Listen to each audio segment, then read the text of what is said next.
Okay, take three because I'm turning everything into a tongue twister.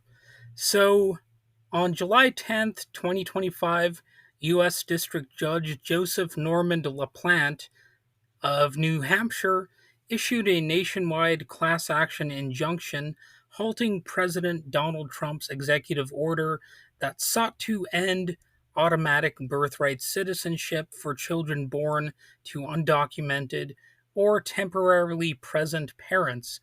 LaPlante certified the class to include those deprived of citizenship, that is, U.S. born infants, and indefinitely blocked enforcement of the executive order for anyone born after February 19th, 2025. So, why does this matter? Well, it's a pretty big deal.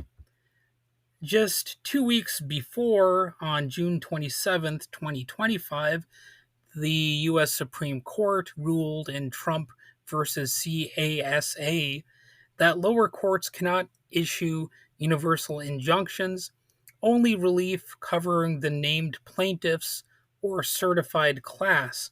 That ruling preserved the possibility of class action lawsuits to impose broad blocks, which is exactly what LaPlante leveraged yesterday. So, well, yesterday, based on the date that I'm recording this. Of course, you might be listening to this in a future date, but as I'm recording this, it was yesterday. So LaPlante's rationale, he called the threat irreparable harm, the threat of the executive order, and he stated, quote, the deprivation of U.S. citizenship and an abrupt change of policy that was long-standing, that's irreparable harm, end quote. Emphasizing citizenship's significance, he said, quote, citizenship alone is the greatest privilege that exists in the world. Now, a person might debate that point, but whatever, it was his rationale there. So LaPlante found the executive order unconstitutional in earlier proceedings and deemed it unlawful to suddenly strip citizenship without legislative debate. And of course, that sounds like something that would require possibly an amendment, you would think. The judge's 38-page written opinion stresses how an abrupt, broad reinterpretation of the 14th Amendment without Congress would destabilize long-standing legal norms and inflict widespread harm.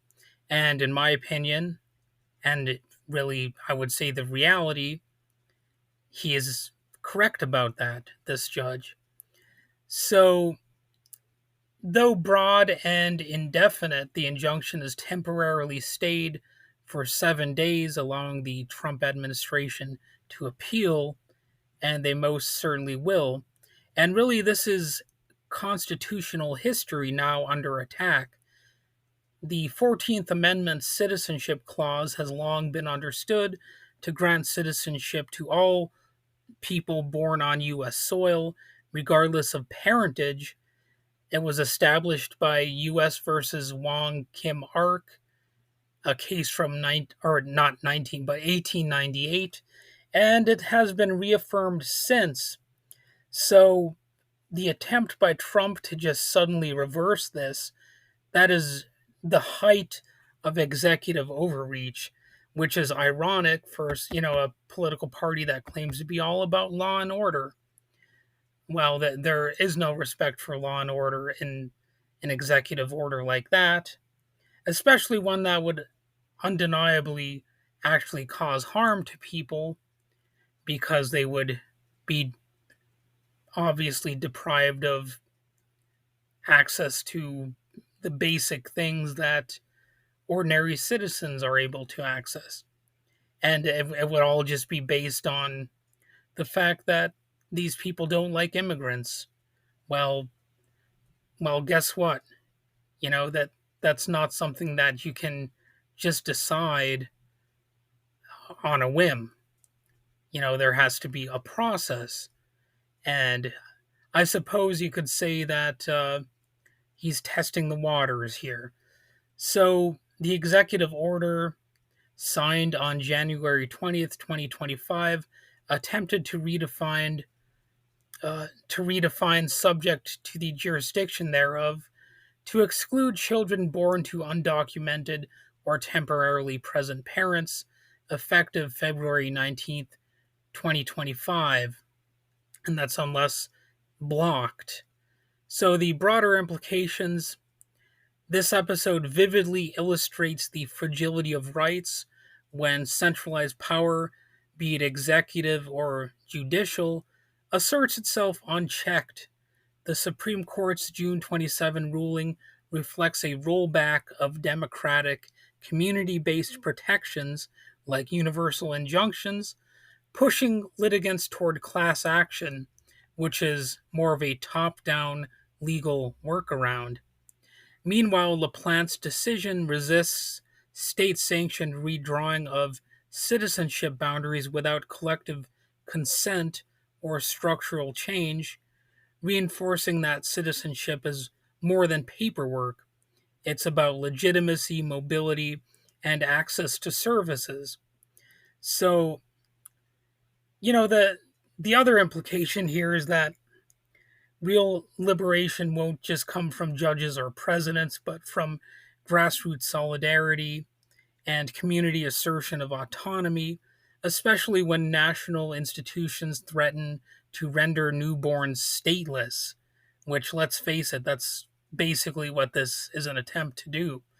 So, legal victories, while vital, they show the structural dependency on a system that can leap on marginalized groups with the stroke of a pen. So, you need to be voicing opposition to things like that executive order that Donald Trump, signed, the executive overreach. We can't just depend on the possibility of good natured judges to make these types of decisions, because there's always a chance that this will fail. So if you want people to have rights, you're just going to have to defend them, inside or outside of a court. So the next steps here: the Trump administration is expected to appeal, first likely in the First Circuit and potentially to the Supreme Court. If upheld, the injunction will prevent the executive order's enforcement for all children born after February 19th, protecting potentially 150,000 babies annually. So the continued legal battles are expected nationwide. This certainly won't be the end of this topic, this issue. So there could be a patchwork system post June 27th, where citizenship rights may vary by jurisdiction, though LaPlante's class-based approach seeks a consistent national standard. So it could be a weird thing where you have different rights, and but we'll see how it ultimately happens here. So the bottom line is that this is more than a legal skirmish. It's a clash between a rising authoritarian impulse in the form of executive overreach and the democratic slash legal resistance to it. As as far as I'm concerned, winning court battles isn't enough. What matters is building resilient communities that affirm every child's right to belong beyond what distant institutions will decree. And you have to really build a culture around not accepting these BS attempts to deprive people of equal access to rights and resources. Okay, now on to the next topic of the episode, what I call the peripheral poophead of the week, and that is Roger Stone, who often enough has dressed up like a Dick Tracy villain. Now, I'm not going to make this entire segment about his fashion choices, but you can find some interesting photos of Roger Stone. And there's also a photo you can find, I believe, of his tattoo of Richard Nixon on his back, which is, I, do I even need to say anything about that? It's just a freakish thing, really. Who has a picture of any, or a tattoo of any president on any part of their body, let alone a large tattoo of Richard Nixon? You really have to be a freak to do something like that. But like I said, this episode is not just going to be about that. So we're going to look at a little bit of his twisted history here. So Roger Jason Stone Jr. is a veteran Republican political operative born in 1952, a student of hardball tactics. He's long embraced dirty tricks, opposition research, disinformation, and political dirty pranking rooted in a Nixon Goldwater style of confrontation. So he's basically known for introducing, in some cases, literal street fighting in politics, but it could also be figurative street fighting. I'll get more into why I said literal there in a little bit. But Stone rose in the 1970s as a teenage fixture in Nixon's team. So think about that, a teenager who was hot for Nixon. That's that's really indicating what sort of a freak we're dealing with here. He was later advising Ronald Reagan's 1980 campaign. In the 1980s, he co-founded lobbying juggernaut called Black, Manafort, Stone, and Kelly, or BMSK, and that was around in 1984. BMSK became a conduit between Washington and major corporate and foreign dictatorships like those of Marcos, Mobutu, and Savimbi. And because of this, Black, Manafort, Stone, and Kelly was branded the torturers lobby. So just messed up stuff already. This Roger Stone person has a twisted past, and he calls himself an agent provocateur, following a doctrine of constant attack and denial. So he said things like attack, attack, attack, never defend, and admit nothing, deny everything, and launch a counterattack. A blueprint echoing Roy Cohn, who I covered in a recent episode of the Quadruple D. So the dirty tricks hallmarks, they include when in 2000, Stone helped orchestrate the so-called Brooks Brothers riot to disrupt Florida's recount, an overt political disruption where campaign operatives demonstrated and shut down canvassing in Miami-Dade following the extremely close 2000 U.S. presidential election between George W. Bush and Al Gore. So, what was involved in that? Who was involved in that? The Brooks Brothers riot was led by Republican staffers, many of whom were flown in from Washington, D.C. So, note the irony there. Like, one of the things that Republicans so often accuse liberals, progressives, Democrats, whatever, of doing is either busing people in or flying them in. In this case, apparently they were flown in from Washington, D.C., just like they accuse others of doing. And it was orchestrated. They were described by the Wall Street Journal as 50-year-old white lawyers with cell phones and Hermes ties. So that's why they're called Brooks Brothers rioters. And several key figures involved later took positions in the Bush administration. So imagine that. Or they remained prominent in the conservative political sphere, such as Brad Blakeman, Joel Kaplan, and Matt Schlapp. What a weird name that guy has. I suppose I shouldn't judge anybody because of my name being a little weird, but still. Matt Schlapp, I think, has also come under fire for, uh, getting a little frisky with people. And you can look into that on your spare time. I'm not going to get into that, but there's some sexual kind of stuff that he's been accused of. But anyway, yes, Roger Stone also was further emboldened by the Brooks Brothers riot. So the Republican operatives protested the ongoing recount of votes, which could have potentially favored Gore, and they did not want that to happen. So the protesters attempted to storm the Miami-Dade election office, engaging in physical altercations and creating a chaotic scene. Again, something that they will often accuse left wingers of doing. They were doing it themselves. Well, how about that?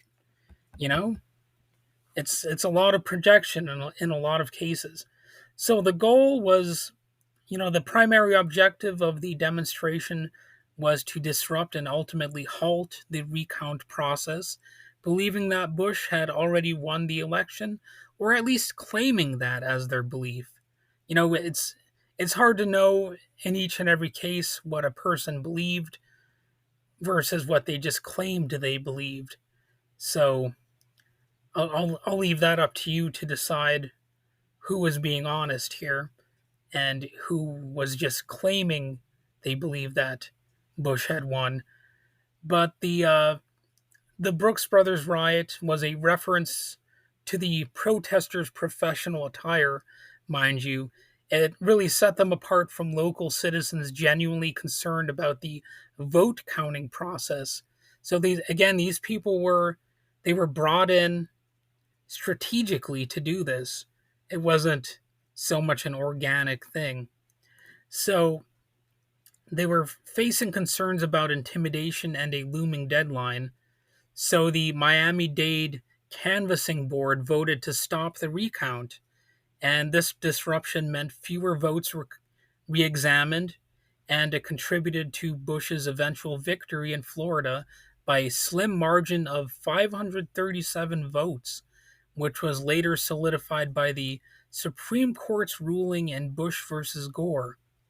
So keep in mind, if they had kept counting those votes, it might have at least been uh, a draw. They might have tied, and that would have been interesting. But we didn't get that to happen because people like Roger Stone's Brooks Brothers rioters were there to mess things up and stop the recount. It it should be seen as a precedent for political interference in vote counting, and it has been compared to later events such as the January 6, 2021 Capitol riot.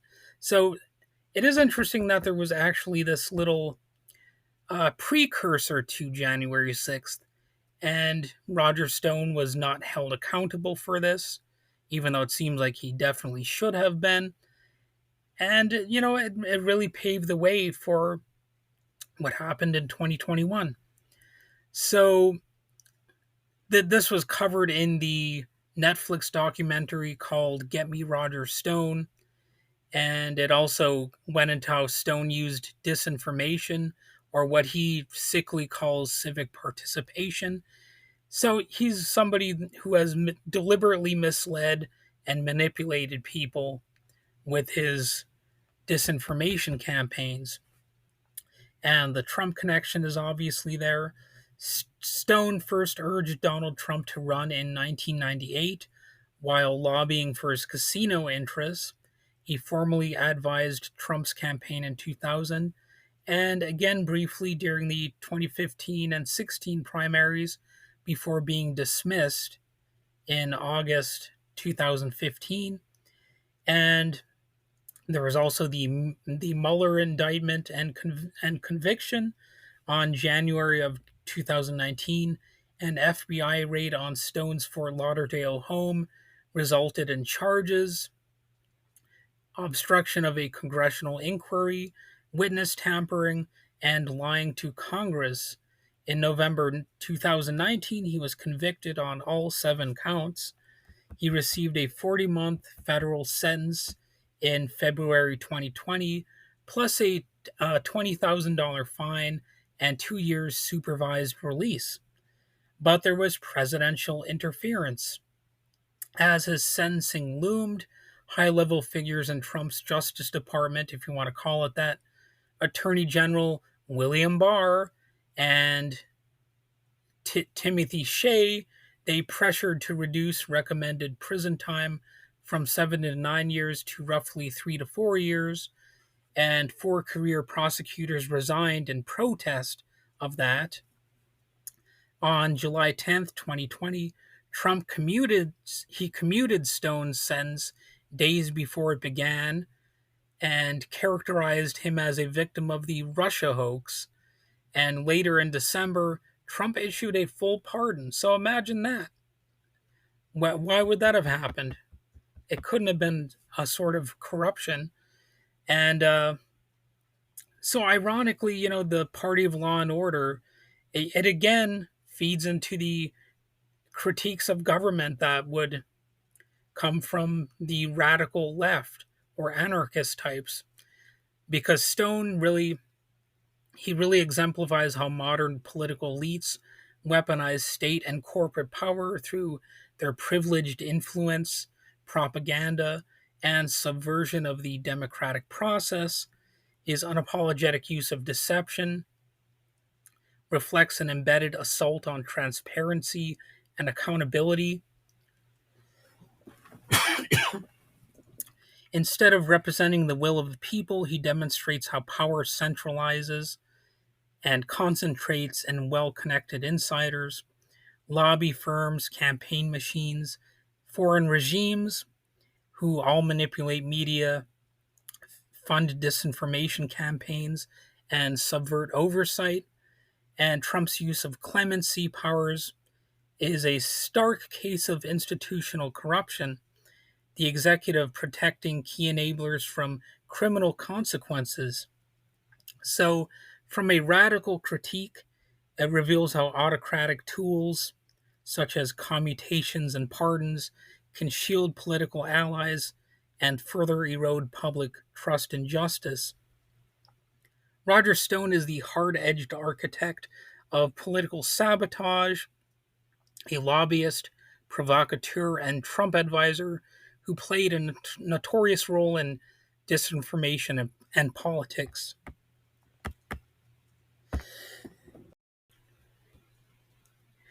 All right, and let's look at the third segment of this episode, which is the fetid fever dream flashback of the week. And today we're going to be looking at Jack Kemp, who is somebody that was allied with Roger Stone.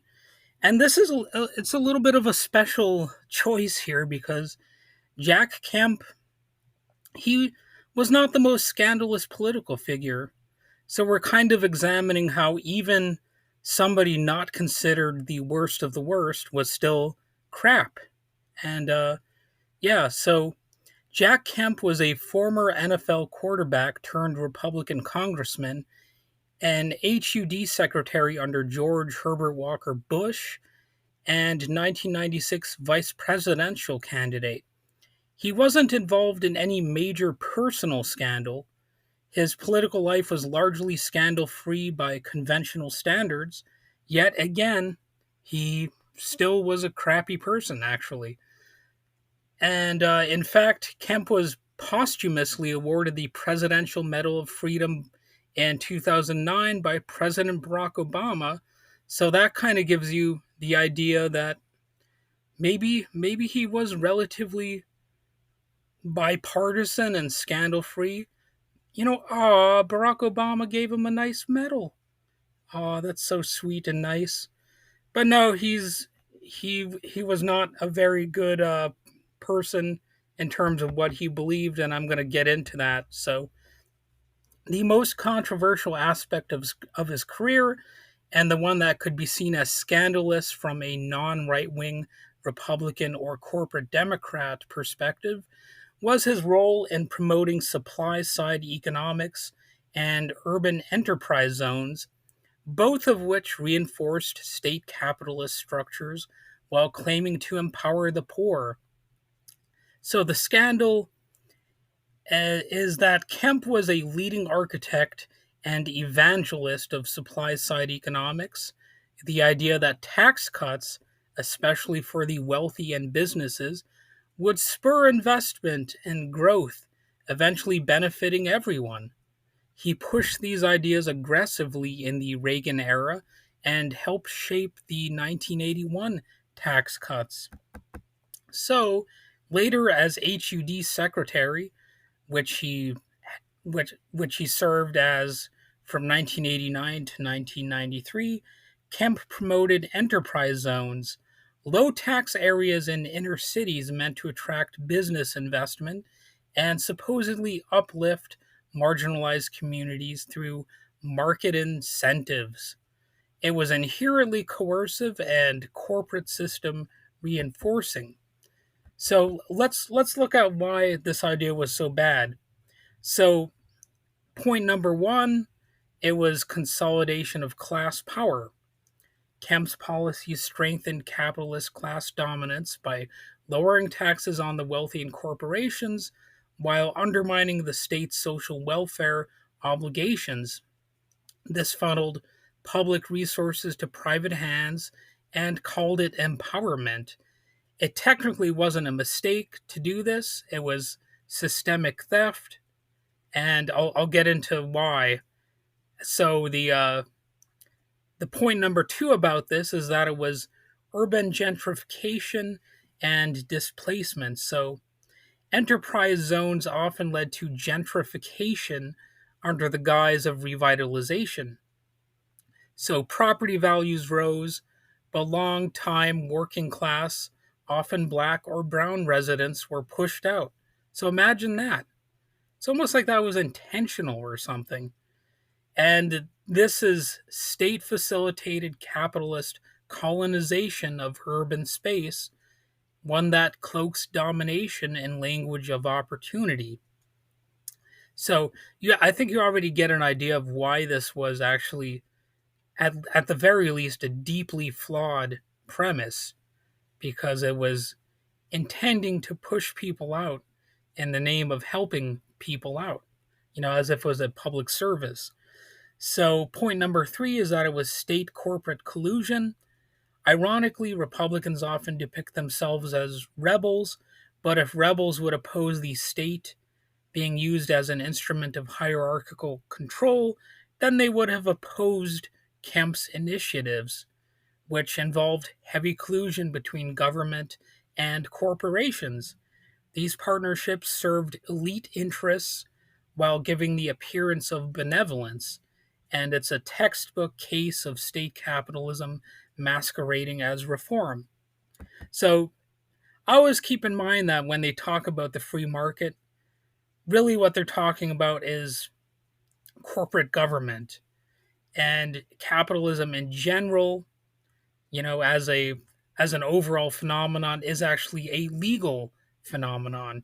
It is actually rooted in government, in courtrooms, in police enforcement of the values of private property. So keep that in mind at all times. It actually has very little to do with just people freely choosing everything, without being regulated or coerced by the government, because quite literally almost every step of the way is a legal step. It's perpetuated and protected by the legal system, and this would be no different, what I'm talking about here. So point number four, of course, is the moral hypocrisy of it all. Kemp marketed these policies as compassionate conservatism, but there's no ethical capitalism here, just exploitation with better PR. The real scandal isn't policy failure, well, not failure in their sense anyway. From their point of view, it was a rip roaring success. But the real scandal is the ideological laundering of domination through bipartisan consensus.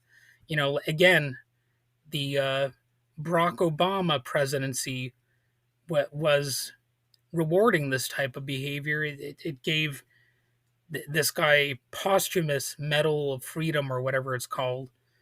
Of course, I'm not supposed to criticize Obama, but there it is.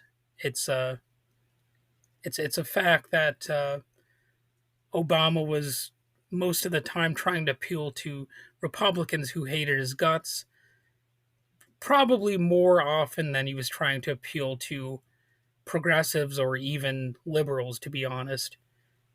Because there's a saying in the radical left that if you scratch a liberal, he will bleed fascist, or something like that. I'm paraphrasing it, but you get the idea. So that was part of the legacy of Jack Kemp, and I'm sure there are some other scandals I could get into, but was Jack Kemp corrupt in the conventional sense? No, not really. Did he perpetuate systemic harm under the guise of reform? Most emphatically, yes, he did. So the scandal isn't personal misconduct so much, it's that a seemingly well intentioned, charismatic figure helped reinforce a violent economic system, all while claiming to liberate people from it. So, from that standpoint, Kemp's legacy is a cautionary tale in how liberalized capitalism co opts the language of justice and why we should reject both the state and the market as vehicles for genuine freedom. Quite often, what we are finding out now, as much as ever, is that genuine freedom comes from the bottom up, compelling society's institutions to do the bare minimum to help people rather than harm them or push them, further to the margins. And you have to challenge narratives about how corporate greed and coercive insanity will somehow be our salvation. We know that it will not be because of examples like this.